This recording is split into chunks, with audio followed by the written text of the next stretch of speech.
আল্লাহ যেন কবুল করে, পড়েন সবাই আমিন। গতবার আর একবার সিরাজগঞ্জে এসেছিলাম, মানুষের বাঁধ ভাঙ্গা জোয়ার দেখেছি। আমার পুলিশ ভাইরা দায়িত্বে ছিলেন, তারা বলছে হুজুর আমরা জীবনে অনেক জায়গায় প্রোটোকল দিয়েছি, বাট এত সুন্দর এত বড় মাহফিল আমরা সিরাজগঞ্জে আগে কখনো দেখি না। আমি বললাম ভাই আমার, এটা জাস্ট আমি আসিফ হুজুরের পাওয়ার নয়, এটা সিরাজগঞ্জের যুবকদের পাওয়ার। এবং এদের কথার মাঝে যেই জোর আছে, আপনারা কালকে চাইলে এই ওয়াজটা ফেসবুকে ইউটিউবে শুনে নেবেন। সিরাজগঞ্জের মানুষের সাউন্ডের ভাইব প্রমাণ করে এরা কেউ কাপুরুষের বাচ্চা নয়, সব পীর পুরুষের বাচ্চা। অতএব আমি ভূমিকার মাঝে কিছু কথা বলতে চাই, দেশকে নিয়ে, সমাজকে নিয়ে, মেয়েদেরকে নিয়ে এবং আমার যুবক ভাইদেরকে নিয়ে। একটু উত্তর দেন, আমরা সবাই চাই নাকি চাই না? আর একটু জোরে সবাই চাই নাকি চাই না? প্রথম কথা, আমার কলিজার টুকরা মুরব্বী আব্বা জানদের হাতে পায়ে ধরে বলতে চাই, আব্বা জান আপনি একা নামাজ পড়লে কিন্তু জান্নাতে যাওয়া যাবে না। আপনি দাড়ি রাখলেই জান্নাতি হওয়া যাবে না।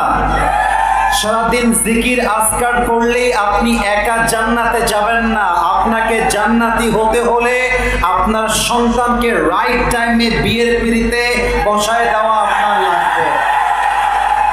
অনেক বাবা আমাকে এখন কমপ্লেইন করতে পারে, আমি কিন্তু মজার জন্য বলছি না, আমি এই সমাজের অবৈধ নিয়মকে ভেঙে করিয়ে দিতে চাই।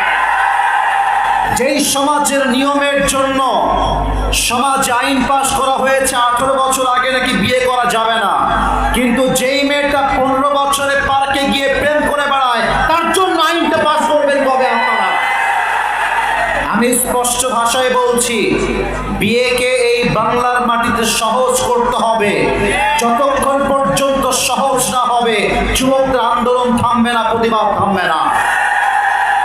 সহজ কেমন করে হবে? Let me explain this matter very clearly. আমি সহজ ভাষায় বলছি, বুঝিয়ে বলছি।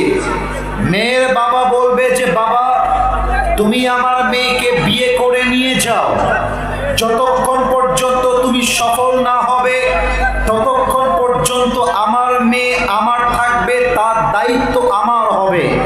ছেলের বাবা বলবে বাবারে বাবা তুই পর্নোগ্রাফি দেখতে যাস না, তুই পার্কে গিয়ে প্রেম করতে যাস না, তুই বিয়ে কর, তোর যা লাগে তোর বাপ তোর জন্য অলওয়েজ হাজির আছে। এবার কথাটা একটু বোঝার চেষ্টা করেন।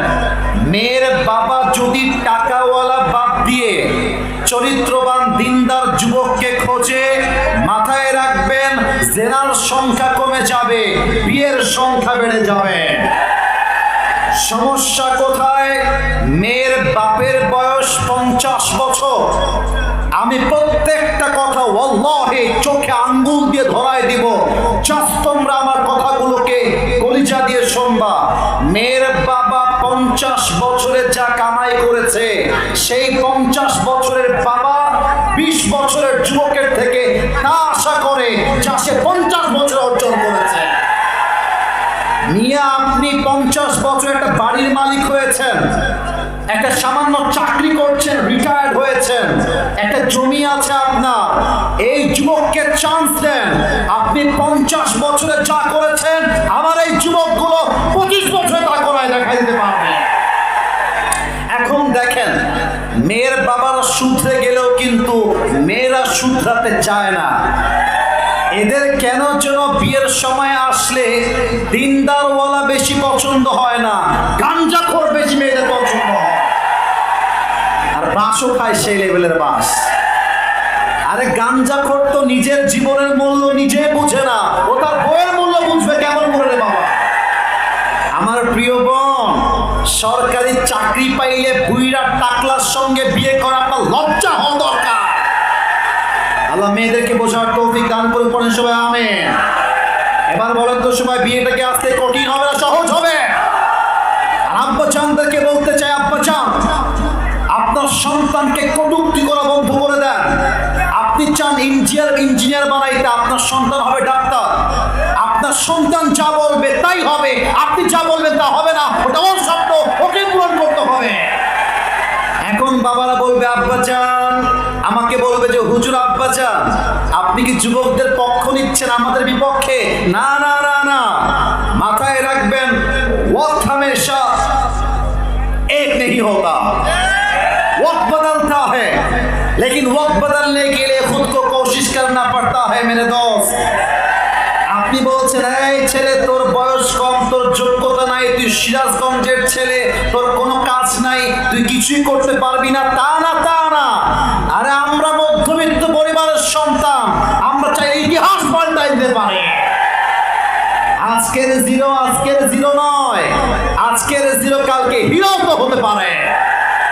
অতএব আজ থেকে মাথায় কথা একটা রাখতে হবে, বেতন আমার 5 হতে পারে, 10 হতে পারে, 15 হতে পারে, আমি প্রেম করব বিয়ের আগে নয়, আমার প্রেম হবে বিয়ের পরে বইয়ের সঙ্গে।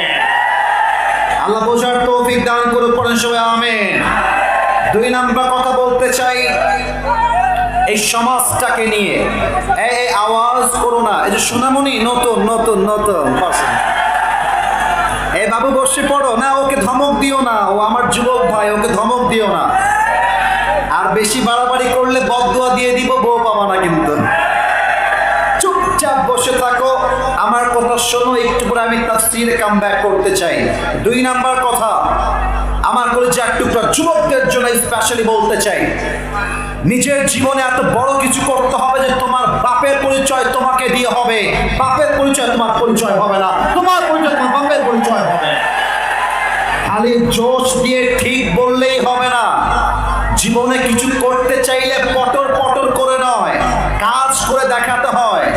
গত কয়েকদিন আগে আমি আমার ওয়াজে বলেছিলাম, ইলন মাস্ক যদি 20 বছর আগে বলতো আমি আগামী 20 বছর পরে পৃথিবীর নাম্বার 1 ধনী হব, আপনি হাসতেন। আমি বলেছিলাম রোনালদো যদি বলে 20 বছর আগে আমি পৃথিবীর নাম্বার 1 ফুটবল প্লেয়ার হব, আপনি হাসতেন। কিন্তু আজ তাদেরকে দেখলে আপনি দুনিয়াবি সফলতায় স্যালুট করতে বাধ্য হবেন, কারণ তারা যা স্বপ্নের কথা বলে নাই, স্বপ্নকে পূরণ করে দেখিয়ে দিয়েছে। আমি সিরাজগঞ্জের যুবক মানেই যে আমি অধম কিংবা জিরো তা নয়, আমাকে একটা চান্স দাও, আমি ইতিহাস পাল্টায় রেখে দিব। অতএব তোমার বাপের পরিচয় তোমার পরিচয় নয়, তোমার পরিচয় তোমার বাপের পরিচয় হবে, ঠিক কিনা বলো?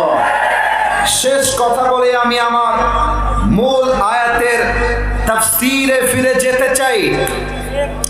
আমাকে আমার কমিটির ভাইরা উইথ ডিউ রেসপেক্ট কানে কানে একটা কথা বলেছেন যে হুজুর রাজনীতি নিয়ে কোনো কথা বলবেন না, এটা আমাকে সম্মানের সাথেই বলেছে। তবে আমি এতটুকু বলতে চাই, রাজনীতি ছাড়া ইসলাম তো ইসলামই হতে পারবে না, কোরআন তো কোরআনই হতে পারবে না। এই রাজনীতি দিয়ে দেশ পরিবর্তন হবে, এই রাজনীতি দিয়ে সমাজ পরিবর্তন হবে, এই রাজনীতির মাধ্যমে আগামীর সংসদ হবে কোরআনের সংসদ সিরাজগঞ্জে।